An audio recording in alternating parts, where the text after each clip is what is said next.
পুলিশের এক একজন কর্মকর্তার কথা শুনলে মনে হতো এটা বাংলাদেশে বাস করছি না, আমরা কোন নরকের মধ্যে বাস করছি, কোন দোজখের মধ্যে আমরা বাস করছি। পুলিশের বেঞ্জির আইজি উনি পুলিশ সদস্যদেরকে উদ্দেশ্য করে বলতেন, কোন আন্দোলন শুরু হলেই যে আন্দোলন দমন করতে হবে, আর তোমাদেরকে যে গুলি দেওয়া হয়েছে ওইটা কি পকেটে রাখার জন্য? এই কথা উনি বলেছেন। আরো তার অনেক কর্মকর্তারা কি গন্ধ, কি স্পর্ধা, এই দিয়ে তারা বিএনপির আন্দোলনকে দমনের চেষ্টা করেছেন। গুম, করেছেন গুপ্ত হত্যা, করেছেন ট্রান্সফার। আজকে জনির লাশ পড়ে আছে তার বাসার সামনে, সেখানে তাকে সমাহিত করা হয়েছে। আজকে ইলিয়াস আলী, চৌধুরী আলম, হুমায়ুন কবির পারভেজ, আজকে সাইফুল ইসলাম হিরো, যারা সংসদ সদস্য ছিলেন, যারা নির্বাচিত প্রতিনিধি ছিলেন, তাদেরকে গুম করে দেওয়া হয়েছে, অদৃশ্য করে দেওয়া হয়েছে। কোথায় তারা? হয়তো কোন আয়না ঘরের মধ্যে তাদেরকে দিন যাপন করতে হয়েছে। তারপরে দিনের পর দিন, রাতের পর রাত তাদের উপর অকথ্য অত্যাচার করে তাদেরকে মেরে ফেলে হয়তো শীতলক্ষা নদীর ধারে, হয়তো পদ্মা নদীর পরে, অথবা কোন মেঘনা নদীর ধারে তাদেরকে পুঁতে দেওয়া হয়েছে। তাদের হদিশ আর কেউ জানে না, তাদের হদিশ কেউ পায়নি। শেখ হাসিনা মনে করেছেন, আরে আমার বিরুদ্ধে যে কথা বলবে, যে সমালোচনা করবে, তাকে আমি এইভাবেই সাজা দিব, আমার কিছুই হবে না, কিছুই হতে পারে না। জনগণ তার নাম দিয়েছিল মাফিয়া শেখ হাসিনা। এটা কি মিথ্যে কথা ছিল? মিথ্যে কথা তো ছিল না। বন্ধুরা আমার, গুম, গুপ্ত হত্যা, ক্রসফায়ার, রাজনৈতিক দল, বিরোধী দল, এরা যাতে কোমর সোজা করে উঠে না দাঁড়াতে পারে, এই কারণে যত রকমের পদ্ধতি আছে তিনি ব্যবহার করছেন। কারণ এইটাই, তিনি মনে করতেন জনগণের সম্পত্তি, জনগণের টাকা, এইটা তার ব্যক্তিগত টাকা, এই টাকা তার ছেলে জয়ের, এই টাকা তার মেয়ে পুতুলের, এই টাকা তার ভাগ্নি টিউলিপের, এটা মনে করতেন তিনি। তাই তার সময় 28 লক্ষ কোটি টাকা বাংলাদেশ থেকে পাচার হয়ে গেল। আমরা কি শুনলাম? তার বিশ্বস্ত একজন ব্যবসায়ী, তার ভাগ্নি ইংল্যান্ডের পার্লামেন্টের এমপি, তাকে গিফট দেওয়া হয়েছে ইংল্যান্ডেরই লন্ডনের একটি অভিজাত এলাকায়। শুধু তাই নয়, তার যে ছোট বোন অবন্তী নাকি নাম, তাকেও দেওয়া হচ্ছে। কিন্তু সব জায়গায় তো পার পাওয়া যায় না। এখন বিষয়গুলি ধরা পড়ছে।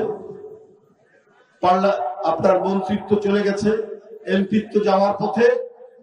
শেখ হাসিনার ভাগ্নির নিজের দেশে লুট করা যায়, নিজের দেশে আদালত, আইন সবকিছুকে হাতের মুঠোয় রাখা যায়, কিন্তু অন্য দেশে তো সেটা করা যায় না, সেটা সম্ভব হয়নি।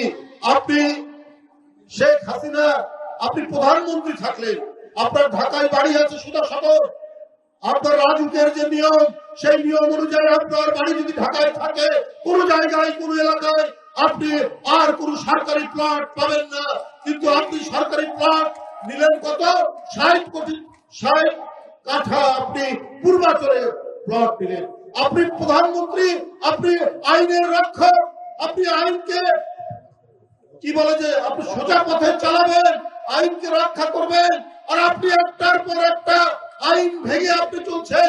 60 কাঠা প্লট তার নামে, আপনার ছেলের নামে, আপনার মেয়ের নামে, আপনার ভাগ্নির নামে, আপনার ভাগ্না ববির নামে। এই ছিল বাংলাদেশ। আরে হিটলাররা ফ্যাসিস্ট নাৎসি ছিল, কিন্তু হিটলাররা দেশের টাকা পাচার করেনি, নিজের আত্মীয় স্বজনের নামে প্লট করেনি, নতুন নতুন বাড়িঘর তৈরি করেনি, বোনের নামে আর নিজের ছেলে মেয়ের নামে সম্পত্তি করেনি। আপনি সেইটা করেছেন। আপনি আশ্চর্য হয়ে যাবেন আমি যে কথাটা বলছি। শুধু তাই নয়, উনি যে কাজটি করেছেন সেটি আরো ভয়াবহ। কারণ সেই শেখ হাসিনা বাংলাদেশ টিকে থাকুক এটা উনি চাইতেন না। এখানে যুব সমাজ মেরুদণ্ড সোজা করে দাঁড়াবে এটা তিনি চাইতেন না।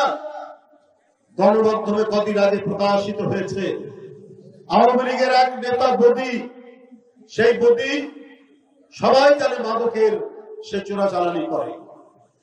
সেই বদি কক্সবাজার 4 আসনের এমপি সেই ইয়াবা নিয়ে আসতো, সেই ইয়াবার সাথে তাকে সহায়তা, তাকে প্রোটেকশন দিত আওয়ামী লীগের সাধারণ সম্পাদক ওবায়দুল কাদের এবং হোম মিনিস্টার আসাদুজ্জামান কামাল। শেখ হাসিনার কাছে যখন এই বিষয়গুলো বলতে গেছে বাংলাদেশের গোয়েন্দা সংস্থা, তার আগে বলি, এবং এই যে ইয়াবার ব্যবসা, এইটা পার্শ্ববর্তী দেশের গোয়েন্দা সংস্থারা জানতো, তাদের সহযোগিতায় এই কাজটি হয়। এই বিষয়ে শেখ হাসিনাকে জানানোর পরেও শেখ হাসিনা নীরব থেকেছে। কেন? কারণ কোটি কোটি টাকা তার কাছেও আসবে, অর্থাৎ এই ইয়াবা চোরাচালানের সাথে জড়িত তৎকালীন অবৈধ প্রধানমন্ত্রী শেখ হাসিনা। কারণ তিনি চাইতেন না বাংলাদেশের যুব সমাজ তারা নিজের মেরুদণ্ড সোজা করে দাঁড়া, যুব সমাজকে ধ্বংস করার জন্যই তিনি এই কাজ করেছেন। ইয়াবা চোরাচালানকে উৎসাহিত করেছেন, নিজে জড়িত ছিলেন। বন্ধুরা আমার, আপনারা জানেন এই কারণেই নিজের দেশ গড়ে উঠুক এটা তিনি চাননি। উনি পদ্মা সেতু করেছেন বলে থাকে, উনি মেট্রো রেল করেছেন শুধুমাত্র টাকা মারার জন্য এবং এই টাকা মেরে বিদেশে পাচার করার জন্য। আপনি দুবাই, আপনি মালয়েশিয়া, আপনি কানাডা, পৃথিবীর বিভিন্ন দেশে তার যে টাকা পাঠিয়েছেন সেটি আস্তে আস্তে উঠে আসছে। আপনি ভারতের উপর বিদ্যুৎ, খনিজ, গ্যাস এটা নির্ভর করেছেন কেন? আপনার তো অত্যন্ত প্রিয় দেশ। আপনার বাংলাদেশে যে বিদ্যুৎ উৎপাদন হয় তার প্রতি ইউনিটের দাম হচ্ছে 8 টাকা, আর ভারতের আদানির কাছ থেকে যে বিদ্যুৎ কেনেন তার দাম হচ্ছে 12 টাকা। কেন এত দাম দিয়ে কিনেছেন? এই টাকার একটা শেয়ার শেখ হাসিনা পাবেন, শেখ পরিবারের কোন লোক পাবে, শেখ পরিবারের কেউ না কেউ পাবেন। এই কারণেই আদানি সে ঝাড়খণ্ডে কয়লা পুড়িয়ে, তাও কি বাজে কয়লা পুড়িয়ে সেইখানে বিদ্যুৎ উৎপাদন হবে, সেই উৎপাদন ঝাড়খণ্ড থেকে নিয়ে আসবে বাংলাদেশে। অর্থাৎ তিনি তাকে ক্ষমতায় রাখার জন্য, অবৈধভাবে ক্ষমতায় রাখার জন্য বারবার তিনি জনগণকে বাদ দিয়ে, ভোটকে ত্যায্য করে, ভোট কেন্দ্রে কোন ভোটারকে যেতে না দিয়ে তিনি যে বারবার প্রধানমন্ত্রী সরকার গঠন করেছেন, এই সরকার পৃথিবীর কোথাও স্বীকৃতি না পেলে, কেউ সমর্থন না দিলে একমাত্র পার্শ্ববর্তী দেশ শেখ হাসিনাকে সমর্থন দিয়েছে। এই সমর্থন দেওয়ার কারণে ভারত যা চেয়েছে তাই দিয়েছে। একবার নিজের মুখে শেখ হাসিনা বলেছেন, আমি ভারতকে যা দিয়েছি কোনদিন ভুলতে পারবে না। আপনি কি দিয়েছেন জানি না, এখন বের হচ্ছে একটার পর একটা যা দিয়েছেন। এর সাথে আপনি সবচাইতে দামি যে জিনিসটা দিয়েছেন সে জিনিসটা হচ্ছে বাংলাদেশের স্বাধীনতা, সার্বভৌমত্ব একটু একটু করে তাদের কাছে বিক্রি করতে আপনি চেষ্টা করেছেন। কিন্তু জনগণের অদম্য সাহস, ছাত্র জনতার বীরত্বের কাছে আপনার এতই ক্ষমতা, আপনার আইন শৃঙ্খলা বাহিনী, র্যাব, পুলিশ সেই দিন আর কেউ শেখ হাসিনাকে পাহারা দিতে পারল না। আল্লাহর মায়ের কি বলে এটা, দুনিয়ার বাহির, সবকিছু ছেড়ে দিয়ে দলের নেতা কর্মী যারা বড় বড় কথা বলেছে তাদেরকে বাদ দিয়ে তিনি পালিয়ে চলে গেলেন বাংলাদেশ থেকে। এটি একটি বিরল ঘটনা। যারা নিজ দেশের জনগণকে অত্যাচার করে, যারা নিজ দেশের জনগণকে ভয় ভীতি দেখায়, যারা নিজ দেশের জনগণের কণ্ঠের আওয়াজ কেড়ে নেয়, তারা কোনদিন জনগণের কাছে সমাদৃত হতে পারে না, টিকে থাকতে পারে না। তারা ভীত শিয়ালের মতোই দেশ থেকে পালিয়ে যেতে হয় তাদেরকে, সেই পরিস্থিতি হয়েছে। বন্ধুরা আমার, আমি আর বক্তব্য দীর্ঘায়িত করতে চাই না, সন্ধ্যা হয়ে আসলো। মামুন এখানে একটি কথা বলেছেন, সেটা হলো আমরা জামাত ইসলামকে সমর্থন করিনি, আমরা জামাতকে আমাদের উদারতার কারণে, অর্থাৎ বিএনপি সরকারের উদারতার কারণে এই দেশে তারা প্রথম রাজনীতি করার সুযোগ পায়।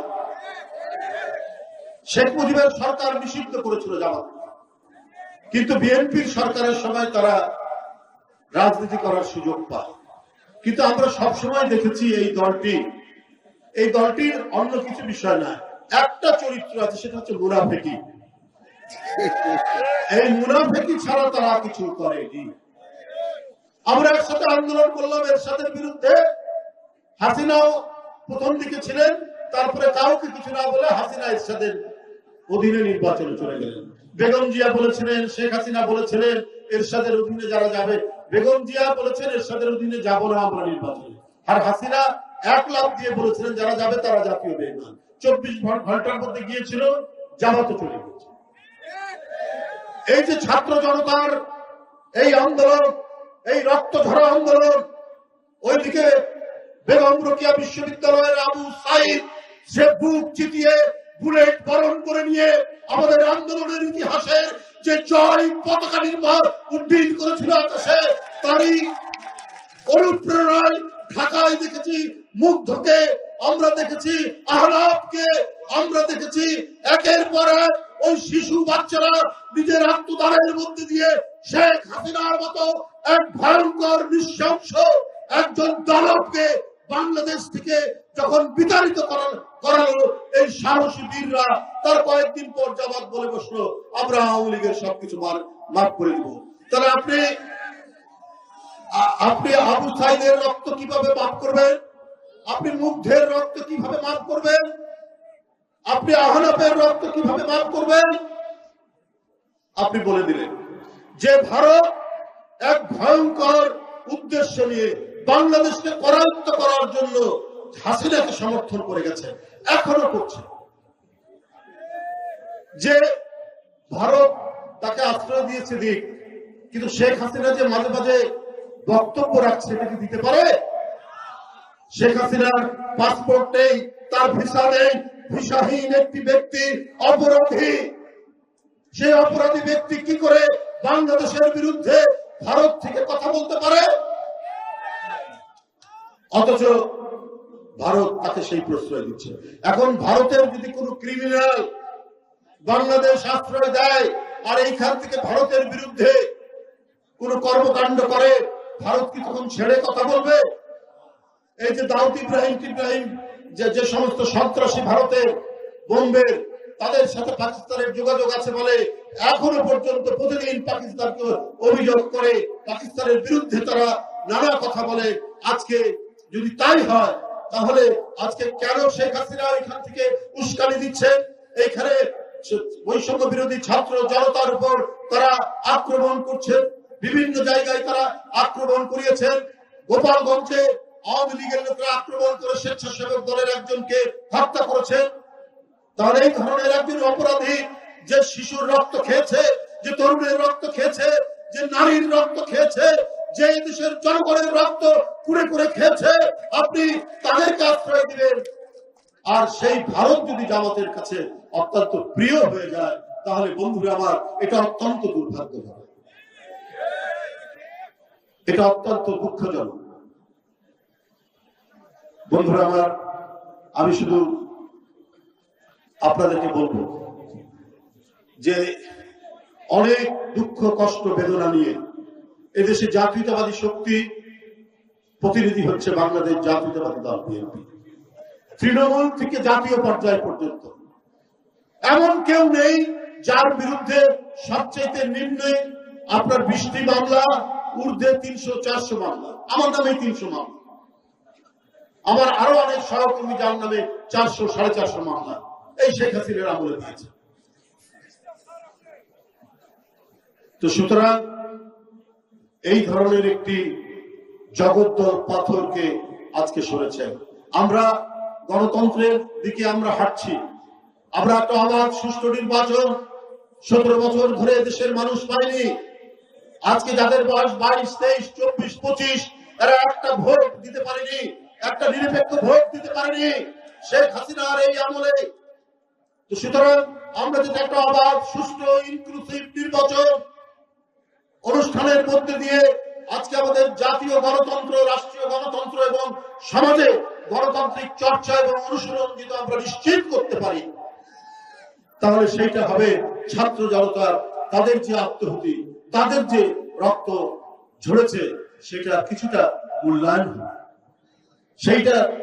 সেইটা কিছুটা নিশ্চিত হবে। গণতন্ত্রের প্রথম শর্ত হচ্ছে যে আমরা প্রাণ খুলে কথা বলবো, নির্ভয়ে কথা বলবো।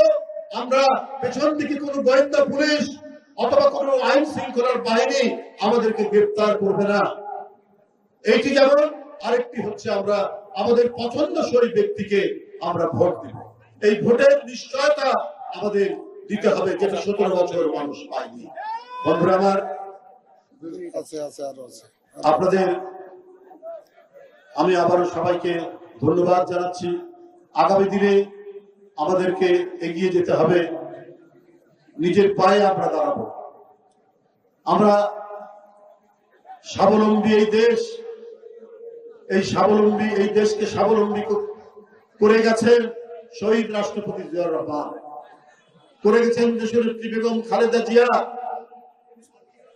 আপনারা জানেন যে সেই যে খাল কাটার বিপ্লব, সেই যে শিক্ষা বিপ্লব জিয়াউর রহমান সৃষ্টি করেছিলেন, তৈরি করেছিলেন, যার মাধ্যমে আজকে এদেশের মানুষ কমপক্ষে একবেলা দুই বেলা খেয়ে পড়ে পড়তে পারে।